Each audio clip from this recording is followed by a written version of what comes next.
Welcome to the TalentGrow Show, where you can get actionable, results-oriented insight and advice on how to take your leadership, communication, and people skills to the next level and become the kind of leader people want to follow. And now, your host and leadership development strategist, Halelly Azulay. Hey there, welcome back to the TalentGrow Show. I'm Halelly Azulay, your leadership development strategist, and I'm happy to be here for the second episode interviewing Dr. Beverly Kaye. She's an internationally recognized authority on career development, employee engagement, and retention. And she's going to share with you a big idea about a small change that any one of us can apply to get good people to become even more engaged at work. Bev is going also to talk about some of the big fears that a lot of leaders have about applying this change and some practical and specific techniques for how to overcome those. She's even going to give you a neat exercise that you can do tomorrow while commuting into work to get more engagement from your people. All right, here we go. Thanks for tuning in. Welcome to the TalentGrow Show. This is Halelly Azulay. I am your host, and I have a fantastic guest. I cannot wait for you to hear from her if you've already met her, because she has been around the world and is very well known. Dr. Beverly Kaye. Dr. Beverly Kaye is the founder of Career Systems International and was named by the Professional Association for People in Our Field, the Association for Talent Development, as the 2010 recipient of the Distinguished Contribution to Workplace Learning and Performance Award. She's recognized all over the world for her groundbreaking work and all of the significant impact that she has made on learning and performance in the workplace. She's especially known for how to retain and engage employees. She's written a bunch of books like Up is Not the Only Way, Love 'Em or Leave 'Em, and Love It, Don't Leave It. And her latest published book was Help Them Grow or Watch Them Go, which that was released in 2012. Actually, I was working with a client who insisted on making that part of a development program we were working on because it was that client's Bible. And I'm really excited also to share with you some news and information about her upcoming book, which is going to be released soon in 2015. And it's called Hello, Stay Interviews, Goodbye Talent Loss, A Manager's Playbook. So Bev, thank you for joining and welcome to the podcast. You are welcome. And, I'm going to save that introduction for days when my work EKG is flat and I need to remind myself, hey, you have done some things in this lifetime. Just a thing or two. You are remarkable. It's interesting that the person who does the doing, when they hear introductions like that, you have a knee-jerk reaction like, who, me? And how do I keep doing it? How do I keep it going? How do I keep that what's new, what's out there happening? And it's a pressure that I think any person who's somehow considered a thought leader feels. So what's the next thought? And they don't come easy. They don't come easy. So it was interesting to listen to you give me the intro. So thank you. Well, you're welcome. I only spoke the truth. And what's funny is I was trying to think about, I've met you and talked to you and shared ideas with you multiple times over several years. I'm very fortunate.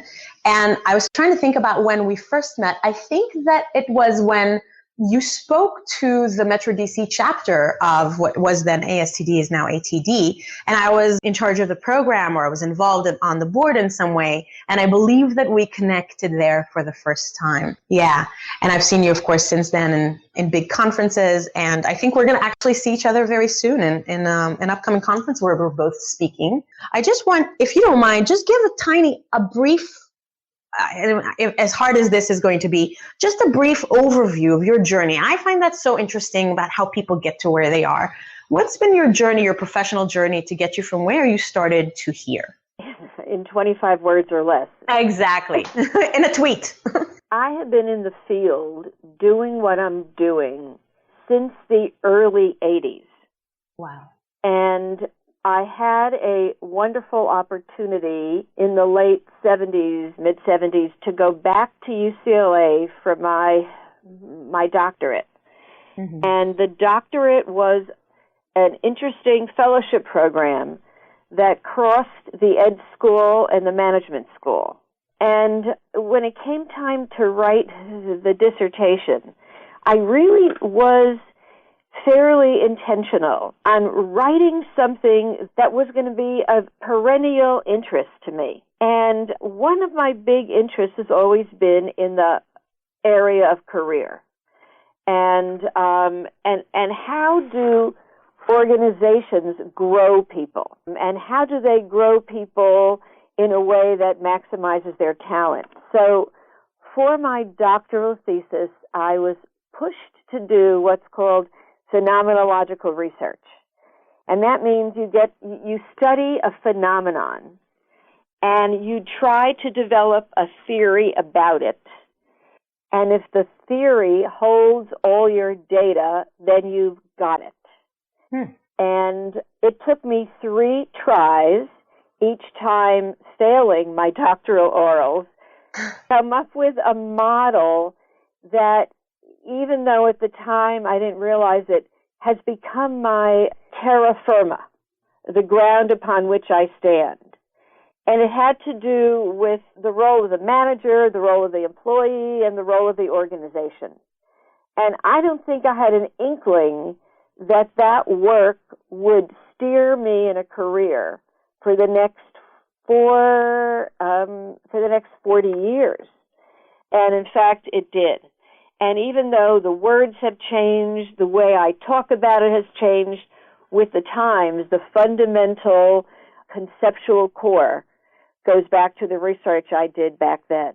And like many practitioners, I started as just me and then just began to collaborate with other practitioners and, over time build a practice so that now my practice is still heavily in the career area, but also in the engagement and retention area. And as you said, they're all very interconnected. Mm-hmm. So love them or lose them says, hey, leaders, it's up to you. It's up to you to develop your people. It's up to you to build a relationship. And it's up to you to build an environment that people really want to come to. So the engagement work harkens back to the development work. The development work leads people to the engagement work, and it feels like the right niche. And so I've gone deeper and wider in that niche and brought a large number of people with me. So my organization now is about 40-ish strong, half of them full-time, half of them permanent part-time. And others now are inventing and reinventing the concepts and working with me to deliver them around the globe. So it's been exciting. It's not over. I don't see myself retiring probably ever, but I do see myself mentoring others and bringing others along and keeping my organization at its most, it's just keeping it relevant. I think that's not important. Easy to do. No, it's not. Yeah. Well, kudos on that. I didn't mean to cut you off. I hope that I didn't. No, you didn't. That was the shortest that I could do. Well, that's a lot of ground to cover. So you were very lucky that you knew so early, or I guess it just had an intuitive luck of the draw that you chose something that, as you said, carried throughout your entire career and formed the foundation. That's fantastic. Some of us are still looking for it. I think the impetus for that came from a previous career I was in where I was a college dean, a student personnel dean, a student life dean, and I worked in elite schools that I never could have gotten into. And I watched students think, all I have to be is an A student and go to an A college, and I'll have an A life and an A career. And many of them found that wasn't enough. And I think I began to get interested in those choices from that other career that I was in for, 7 or 8 or 10 years. So it all connects. As you look back, it connects. Yeah. As you look forward, you have no idea where it's going. And that's what makes it so amazing and exhilarating on the way, along the journey, But what an amazing legacy to have when you can look back and see it like that as well. Thank you for that. I do appreciate it. So I know that you said that you're constantly on the edge and what's new. And I know that you've got this new book because I am fortunate enough to have been able to be an early reviewer for you as you requested me to give you some ideas and some insights. And I can't wait for it to come out so I can share it with others. Hello, Stay Interview, Goodbye Talent Loss, A Manager's Playbook. So I know that this is a concept that you actually already brought up in your other books, this concept of we're talking to people when they leave organizations about what we could have done to keep them. And isn't that just so ridiculously behind the ball when we can talk to them throughout and in the course of their career about how to keep them, and then they'll stay, right? And they'll be happy and engaged and high performing. And I know that this is, you're sort of expounding on this concept in this book, this idea of the stay interview. So I would love to talk about that a little bit, if that's okay with you. Absolutely. Great. Absolutely. So share a little, if you don't mind, since you're the expert on it, share with the listeners, what is the stay interview? I mean, what does that mean? So it's interesting. In the book, the way we start it is we define it, and we make up our own ways of saying what it is. And I'm just going to tell you the 5 things we say it is. Number 1, we say it's as simple as a conversation between a manager and a valued employee. And that means I stop and I talk with you about you and your interests and what's going on and what made yesterday a good day or not a good day. It's, number 2, an opportunity to learn more about the employee and show you value them and you care. And there's no end to my hearing that employees want to know they're valued. Yes. And it's not like rocket science. And I'm married to a rocket scientist, so I say that tongue in cheek. The thing we say, it's a chance to find out what might keep an employee in the organization or on the team, a chance to check out your assumptions. The 4th thing we say is it causes an employee, if it's done right, to say, hey, someone really does care about me. And it's a process which is best if it's repeated often. So it's not one kind of interview. The word stay interview is the easiest word to jog someone's attention because we usually think of exit interviews. Right. It really means ongoing conversations. Conversation is something that I think we have been saying for a long time to managers. It's conversation not necessarily about the task someone does, but about who the person is who delivers on the task. And it's that simple and it's that complex. And it does sound so simple when you describe it like that. You're right. A lot of times when I face this when I'm working with clients and I share something, and you know that as soon as it comes out of your mouth, it's got this big duh factor. Like you just smack yourself on the forehead and say, of course, tell me somebody in the world who doesn't know this already, but yet they don't practice it at all, or they don't practice it regularly, or they don't do it mindfully. And so you're right that it sounds so simple, but I'm pretty sure most managers don't do anything like it, or at least not consistently and intentionally. And I also know that as soon as you just said what you said, they'll have this flurry of, yeah, but objections, right? Like, oh, that sounds really good, but what are some of the objections you're finding most commonly? And then what, just a couple, and then how do you overcome those? Well, the biggest is when I introduce it, when I'm doing a keynote, or when my team does the work, because let me just say the Stay interview is a new book, but not a new concept. Mm-hmm. It's a concept that we spoke about when the first edition of Love 'Em came out in the late 90s. And we're up to the 5th edition of Love 'Em. But it was, when we thought about it, a gigantic takeaway. So managers who reacted to that idea told us this is bigger than a bread box. Huh. And I think that's why we wrote a whole book just around that one idea. And like you said, I think there's a real knowing-doing gap. So managers, you're right, nod, yes, yes, yes, but that makes sense, but then don't move to doing. And maybe one of the reasons they don't move to doing is that they have a certain amount of, well, what ifs. Sharon and I call it the fear factor. And it's that it's easier for me to keep guessing than to ask you and have you tell me that it's something I can't give. Yeah. So, for instance, it is, what if I sincerely ask and you name something like money? You name something like that promotion, or you name something that I just can't give. If I can't give it, aren't I just causing more trouble? Yeah. Aren't I opening a Pandora's box? And we say, yes, you are, but you've got to take the conversation to the next step. And you've got to, and we talk about 4 steps for dealing with any tough request. And it's acknowledge it. Okay, I hear you want that 20% raise. Tell the truth about the obstacles you face in granting the request.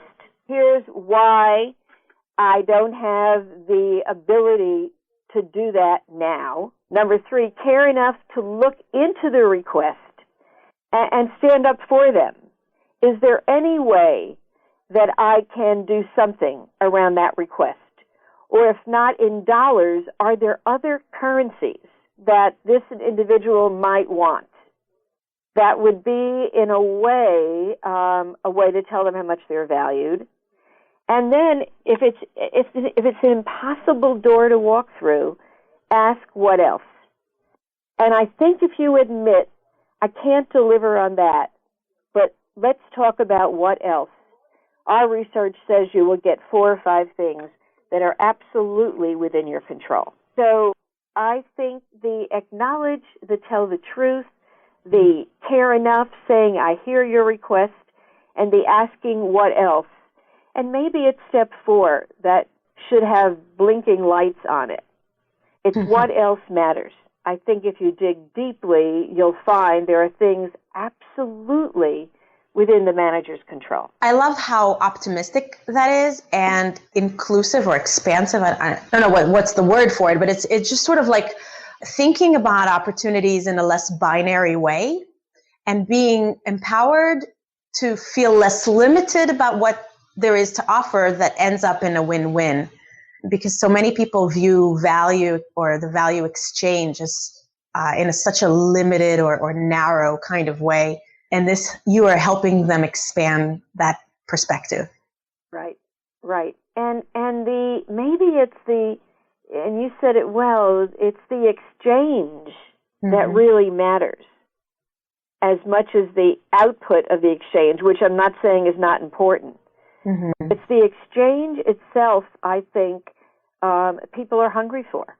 Yeah, that you're offering to even think and talk about it. Right. Yeah. And the other thing that it strikes me when I listen to you and when I read your work about this is that, in a way, sometimes this fear about bringing something into the light strikes fear in their hearts. But if it's lurking in the dark and it's anyway there, right. Aren't you more able to deal with it when it's in the light and when you show up with an intention about, this sort of kind and hopeful intention about it, and showing up as someone who cares and wants to try to work through it, rather than just allowing that person to think this but not say it, and maybe even just kind of like spiral out of control in their own little limited view cesspool of, I don't get what I want, where there is maybe a potential they could get it or get something else they don't realize they want that could fully satisfy their needs. Absolutely. And, it's like if managers fear putting ideas in people's heads that they're not going to get, it's like the ideas are there anyway. Yeah. Let's at least get them out. Yeah. And I think that's a fear. And sometimes managers, the other fear is, it's just not like me to ask. It's just not my style. In fact, if I asked, someone would probably say, well, what course did you just come from? Or what book did you just read? And maybe the manager absolutely could say, I did read a book. I did get this idea. Yeah. And this conversation isn't easy for me. So hang in there with me. I don't want to lose you. And let's talk about it. That vulnerability and that transparency. I mean, I think that goes so far. Exactly. And just the other day I was interviewing, I've got to give a keynote speech around this topic, and I was interviewing 7 or 8 VPs in an organization that is losing talent. And others in their space are poaching their talent. And they are really concerned. And they're addressing their concern with retention bonuses. While they know that the bonus helps for a little while, and it doesn't help forever. Yeah. And so even though they know that, they're still, they see that as the only tool in their shed. And I think the conversation will give them more possibilities. Absolutely. Yeah.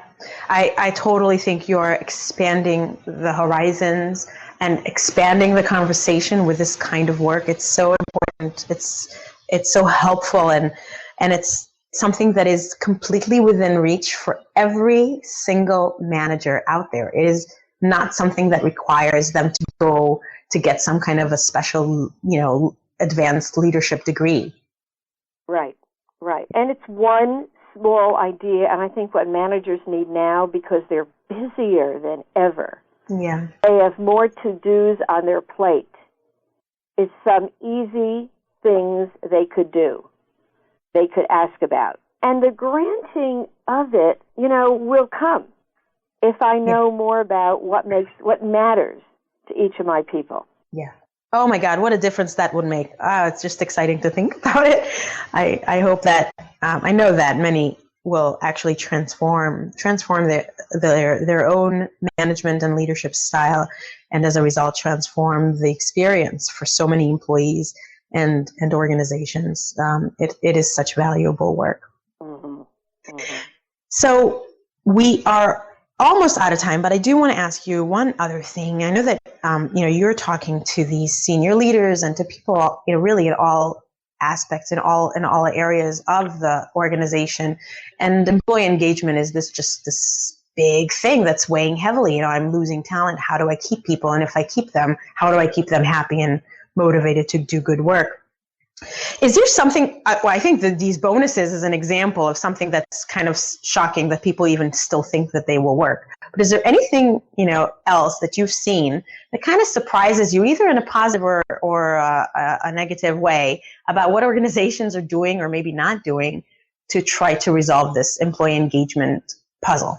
Yeah, I'm surprised that they aren't talking more about the conversation itself. I'm surprised they're not looking at issues of development. And I know that the whole area of career and development is an area that you focus on too. Mm-hmm. And I'm surprised they're thinking of it as in a transactional way. What will keep you just a little bit longer, and it comes down to the dollar factor. Yeah. And maybe, just maybe, here's an idea, that if every organization had a time when, like we call it an alas clinic, like if managers got together and talked about, here's somebody that I did not want to lose and did, and looked at what could have been done, maybe then you end up with a checklist of, okay, now for next time, there's something I might have done there that I could apply for the next time.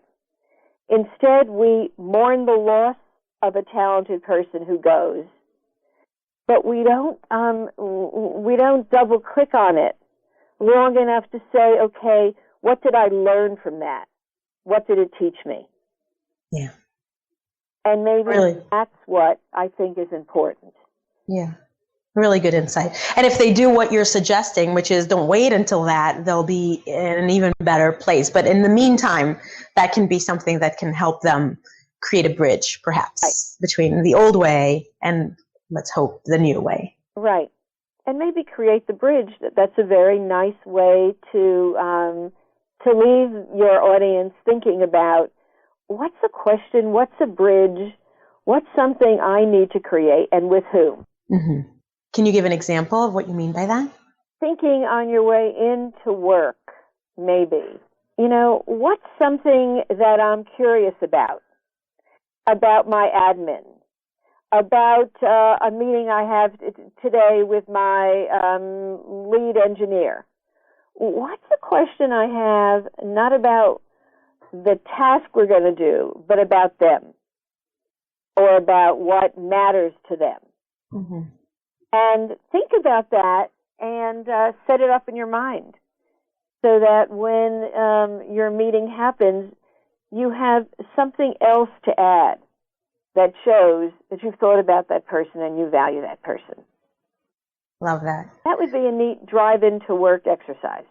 Yeah, great. And you don't have to schedule a meeting, and book it in advance and 30 minutes in the conference room.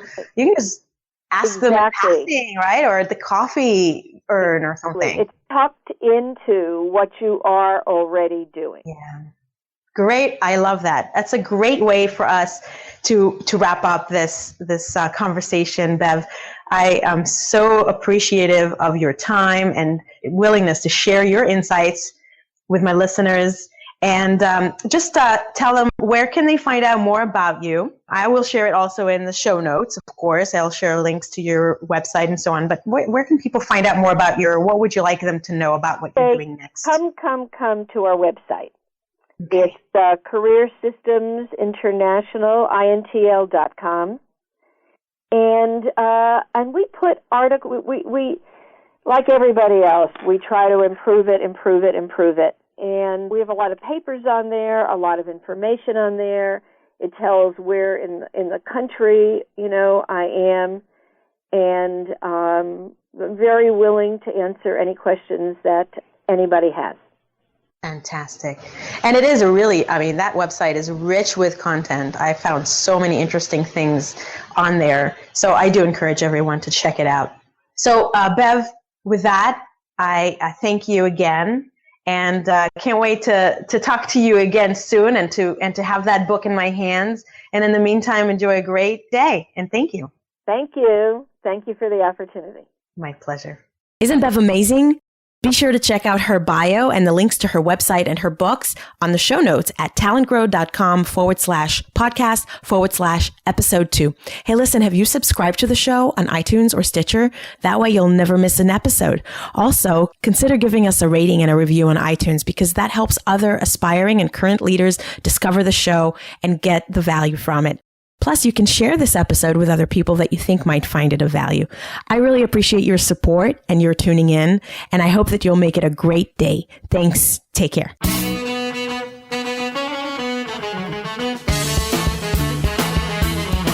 Thanks for listening to the Talent Grow Show, where we help you develop your talent to become the kind of leader that people want to follow. For more information, visit talentgrow.com.